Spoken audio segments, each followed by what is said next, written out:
வணக்கம். பரபரப்பு மீடியா செய்திகளுக்காக நான் நிரோஷன். ரஷ்யாவின் மிக சக்தி வாய்ந்த பாலிஸ்டிக் ஏவுகணைகளுக்கு எதிராக உக்ரைன் தன்னை பாதுகாத்துக் கொள்ள ஒரே ஒரு வழி மட்டுமே உள்ளது. அமெரிக்க தயாரிப்பு பேட்ரியோட் வான் பாதுகாப்பு சாதன அமைப்புகள்.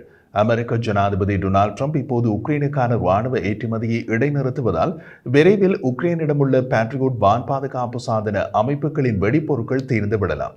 அமெரிக்க ஜனாதிபதி டொனால்ட் ட்ரம்ப் கடந்த வாரம் உக்ரைனிய ஜனாதிபதி வோலோடிமிர் செலன்ஸ்கியுடன் சூடான ஓவல் அலுவலக சந்திப்பை தொடர்ந்து திங்கட்கிழமை உக்ரைனுக்கான ராணுவ ஏற்றுமதிகளை நிறுத்தினார். அதன் பின்னர் உக்ரைனும் அதன் நட்பு நாடுகளும் ஒரு வான் பாதுகாப்பு திட்டத்தை கொண்டு வருவது பற்றிய ஆலோசனைகளை தொடங்கியுள்ளன. இந்த நடவடிக்கையில் சரியான ஒரு வான் பாதுகாப்பு நடவடிக்கை இல்லாவிட்டால் உக்ரைனுக்கு பேரழிவு தரும் விளைவுகளை ஏற்படுத்தக்கூடும். போர்க்களத்தில் உக்ரைனியர்களால் பயன்படுத்தப்படும் பெரும்பாலான அமெரிக்க ராணுவ உபகரணங்களை வேறு நட்பு நாடுகளில் பெறலாம், உள்நாட்டில் உற்பத்தி செய்யலாம் அல்லது வேறு வான் பாதுகாப்பு சாதனங்களுடன் மாற்றலாம். இருப்பினும் உக்ரைனின் கூட்டாளிகளால் அமெரிக்க தயாரிப்பு பேட்ரியோட் வான் பாதுகாப்பு சாதன அமைப்புகளில் வேறு இடைமறைப்பு ஏவுகணைகளை பொருத்த முடியுமா என்பது குறித்து கடுமையான கேள்விகள் உள்ளன. உக்ரைனுக்கு மிகப்பெரிய சவாலாக இருப்பது தற்போது ஈடு செய்ய முடியாத அமெரிக்க தயாரிப்பான பேட்ரியோட் வான் பாதுகாப்பு அமைப்புகளிலிருந்தும் அதில் பொருத்தப்படக்கூடிய இடைமறைப்பு ஏவுகணைகளின் சாத்தியமான இழப்புதான். உக்ரைனிய துருப்புக்களின் பெயர் வெளியிடாத நிலையில் பேசிய போது தங்கள் மிகப்பெரிய உடனடி கவலை முன்னணியில் உள்ள படைகளின் மீதான தாக்குதல் அல்ல, ஆனால் உக்ரைனிய நகரங்கள் முழுவதும் தங்கள் குடும்பங்கள் மற்றும் அன்புக்குரியவர்களை பாதுகாக்கும் பேட்ரியோட் வான் பாதுகாப்பு சாதனங்களில் ஏவுகணைகள் இல்லாததுதான் என்கிறார்கள். பேட்ரியோட் ஏவுகணை அமைப்புகளுக்கான தயாரிப்பு உரிமம் அமெரிக்காவிடம் உள்ளது.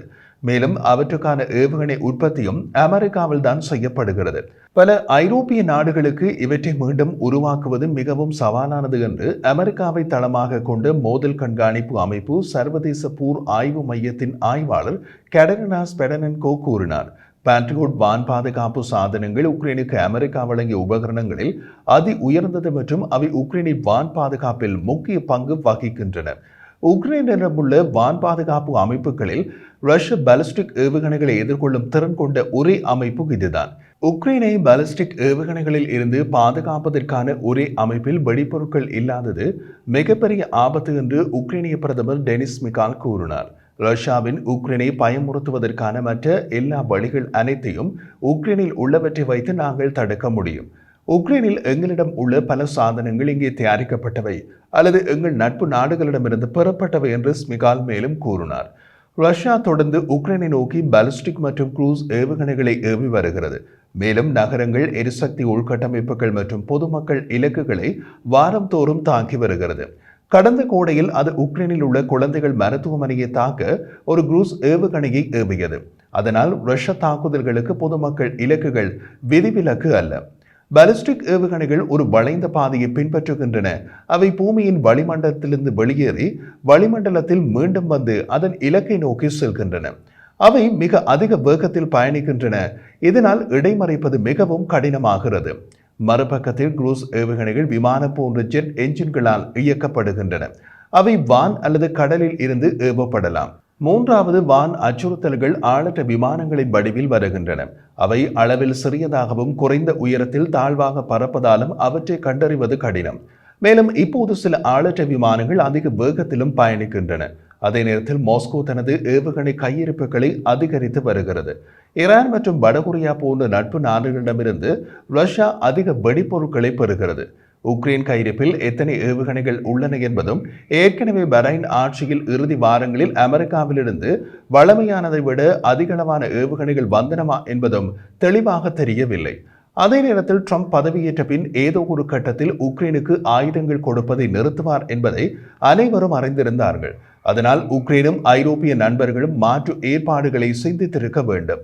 உக்ரைனிய அதிகாரி ஒருவர் செவ்வாய்க்கிழமை உக்ரைனின் பேட்ரியோட் ஏவுகணைகள் சில வாரங்களில் தீர்ந்துவிடும் என்று கூறினார். முன்னணியில் உள்ள உக்ரைனிய துருப்புக்களும் பேட்ரியோட் வான் பாதுகாப்பு சாதனங்களை உக்ரைன் இழக்க முடியாத ஒரு முக்கிய உபகரணமாக சுட்டிக்காட்டினார்கள். பேட்ரியோட் வான் பாதுகாப்பு சாதனங்கள் கிட்டத்தட்ட 40 ஆண்டுகால பயன்பாட்டில் இருந்தாலும் அவையே சிறந்த வான் பாதுகாப்பு அமைப்புகளில் ஒன்றாக கருதப்படுகின்றன.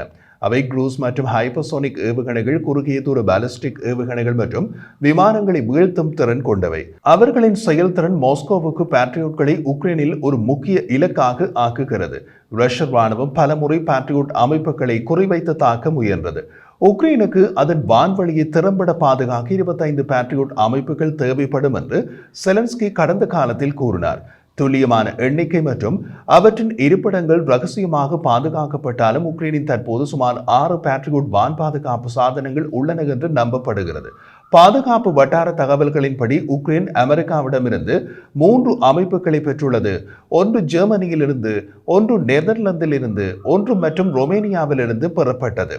உக்ரைனுக்கு பேட்ரியோட் அமைப்புகளை வழங்குவதற்கு ஆரம்பத்தில் அமெரிக்கா தயக்கம் காட்டியது. உக்ரைனிய சிவிலியன் இலக்குகளுக்கு எதிராக ரஷ்ய விமான தாக்குதல்களுக்கு பின்னர் தான் உக்ரைனுக்கு பேட்ரியோட் அமைப்புகளை வழங்குவதற்கு அமெரிக்கா ஒப்புக்கொண்டது. பிப்ரவரி 2022 ரஷ்யா உக்ரைனின் முழுகளவிலான படையெடுப்பை தொடங்கி சுமார் 14 மாதங்களுக்கு பின்னர் முதல் பேட்ரியோட் அமைப்பு பேட்டரிகள் உக்ரைனுக்கு சென்றன. பின்னர் அவை உக்ரைனின் வான் பாதுகாப்பின் ஒருங்கிணைந்த பகுதியாக மாறிவிட்டன. கிரீஸ், சவுதி அரேபியா, போலந்து மற்றும் தென்கொரியா உட்பட 10க்கும் மேற்பட்ட பிற நாடுகளில் பேட்ரியோட் பேட்டரிகள் இருப்பதாக அறியப்படுகிறது.